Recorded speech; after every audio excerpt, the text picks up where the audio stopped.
আজকে চলে এলো নতুন একটা পার্সেলটা কিন্তু দুদিন পরে আসার কথা ছিল, কিন্তু আজকেই চলে এলো। পার্সেলটার ভেতরে কি আছে বা জিনিসটাই বা কেমন এসছে, চলো তোমাদের সাথে সবটাই শেয়ার করব।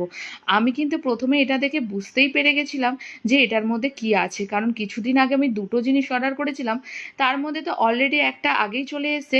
তাই এটা দেখে আমি সহজেই বুঝতে পেরে গেছিলাম যে আমার অর্ডার করা সেই আর্টিফিশিয়াল গাছগুলোই কিন্তু চলে এসছে। তো গাছগুলি তো খুব সুন্দর এসছে আর আমার খুব পছন্দ হয়েছে, কিন্তু একটা সমস্যা আছে। প্রথমে তোমরা গাছটাকে কাছ থেকে দেখো, তারপরে আমি সেই সমস্যাটার কথা তোমাদের সাথে শেয়ার করব। গাছটা আগে প্রথমে দেখে নাও, গাছটা কিন্তু খুব সুন্দরই এসছে, ভালো এসছে। তো চলো এবার সমস্যাটার কথা তোমাদেরকে বলি। প্রথমে যখন আমি গাছটাকে অর্ডার করি, ছবিতে কিন্তু গাছটা আমি খুব একটা বড় বা খুব একটা ছোট দেখিনি, একটু মাঝারি সাইজে দেখেছিলাম।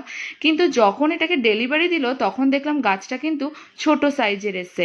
তো এটাই সমস্যা ছিল।